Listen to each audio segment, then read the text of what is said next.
ਕੀ ਨਾਮ ਹੈ ਤੁਹਾਡਾ? ਅਭਿਸ਼ੇਕ। ਅਭਿਸ਼ੇਕ ਜੀ, ਭਾਰਤ ਵਿੱਚ 5G ਲਾਂਚ ਹੋਇਆ, ਕੀ ਕਹਿਣਾ ਚਾਹੋਗੇ?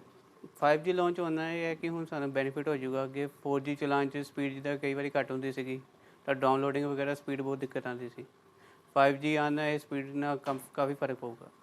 ਕੀ ਫਾਇਦੇ ਲੱਗਦਾ ਦੇਸ਼ ਵਿੱਚ ਆਉਣ ਵਾਲੇ ਟਾਈਮ ਨਾਲ ਇੰਨਾ ਹੋਊਗਾ? ਇਹਦਾ 5G ਸਪੀਡ ਆਉਣਾ ਟੈਕਨੋਲੋਜੀ ਦੀ ਸਪੀਡ ਵੀ ਵਧੂਗੀ, ਕੰਮ ਕਰਨ 'ਚ ਇਹਨਾਂ ਦੀ ਗਤੀ ਵਧੂਗੀ, ਜਿੰਨਾ ਕਿ ਫਾਇਦਾ ਹੋਊਗਾ ਸਾਨੂੰ। ਕੀ ਰੇਟ ਕੀ ਹੋਣੇ ਚਾਹੀਦੇ ਤੁਹਾਡੇ ਹਿਸਾਬ ਨਾਲ 5G? ਰੇਟ ਇਹਦੇ 4G ਮੁਤਾबिक ਹੀ ਹੋਣੇ ਚਾਹੀਦੇ ਜਿੱਦਾਂ 4G ਦੇ ਪਹਿਲਾਂ ਆ ਰਹੇ ਸੀਗੇ ਰੇਟ।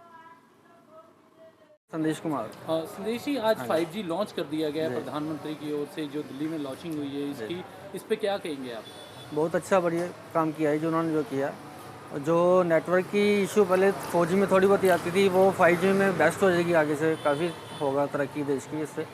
देश की तरक्की में 5G आने के बाद क्या क्या फ़ायदा हो सकता है?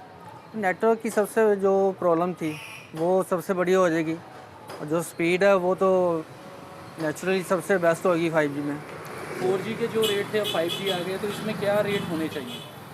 रेट की तो जो बैंड ज़्यादा है ना, डिफरेंस वो ज़्यादा नहीं होना चाहिए, क्योंकि बजट के हिसाब से जो भी रेट है वो कस्टमर के होने चाहिए। क्योंकि अलग अलग कंपनियां, अलग अलग कंपनियों के अपने रेट होते हैं, तो लग रहा है कि 5G आने के बाद रेट थोड़े ज़्यादा बढ़ सकते हैं। वो तो है, वो तो करेंगी कंपनी, हर कंपनी करती है जी। जो लेटेस्ट चीज़ निकालेगी उसकी तो उसने ज़्यादा करना ही है रेट, पर उनको भी देखना चाहिए जो 4G का रेट चल रहा है उसके हिसाब से रेट रखें, थोड़ा होता ज़्यादा नहीं। टेक्नोलॉजी में परिवर्तन किया गया है, क्योंकि 4G था, 4G में काफ़ी इशू आते रहे नेटवर्क, अब 5G आ गया, तो लग रहा है कि जो नेटवर्क है वो अच्छा हो पाएगा। हाँ वो तो है, वो तो 5G का नेटवर्क है, वो तो आगे से बेस्ट ही होना चाहिए ना। जो 4G का चल रहा था तभी कस्टमर आगे से लेगा उसको, 5G में कन्वर्ट करेगा अपने 4G नेटवर्क को। लगता है कि देश की तरक्की में इसका भी बड़ा हाथ हो सकता है। जी जी, बहुत ज़रूरी है। वो तो अच्छा ही होगा, जो 5G है वो बेस्ट अगर टेक्निक निकाली है जो, वो तो अच्छा ही होगा सबसे। करण। और करण जी, देश में 5G की सेवा का आज शुभारंभ किया गया है प्रधानमंत्री की ओर से, क्या कहेंगे? बहुत बढ़िया। क्या लगता है कि 5G आने से देश की जो आधुनिक तरक्की है वो उसमें बढ़ोतरी होगी? होगी।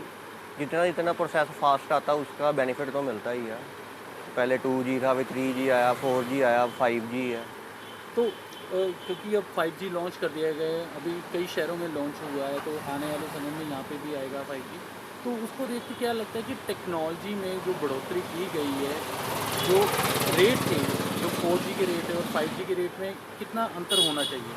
अंतर थोड़ा ही होना चाहिए, क्योंकि 4G भी कोई कम रेट में नहीं है, तो 5G दें, वैसे तो उसी रेट में दें तो ज़्यादा बढ़िया। क्योंकि टेलीकॉम कंपनियां जो हैं वो अलग अलग कंपनियां अपने रेट है, जियो का अलग है और वोडाफोन आइडिया का अलग है, एयरटेल का अलग है, तो क्या लगता है कि इन रेट को एक ही कर देना चाहिए कि इनका रेट एक कर देना चाहिए और जेन्युइन कर देना चाहिए। पहले जैसे कम था, अब 2-3 महीने हुए उन्होंने बढ़ा दिया, बढ़ा तो पहले ही दिया 5G आने से पहले ही। रेट जेन्युइन रखें और 5G आए, तरक्की तो होगी देश की, उसमें प्लस पॉइंट मिलेगा, जो प्रोसेसर है वो फास्ट होगा।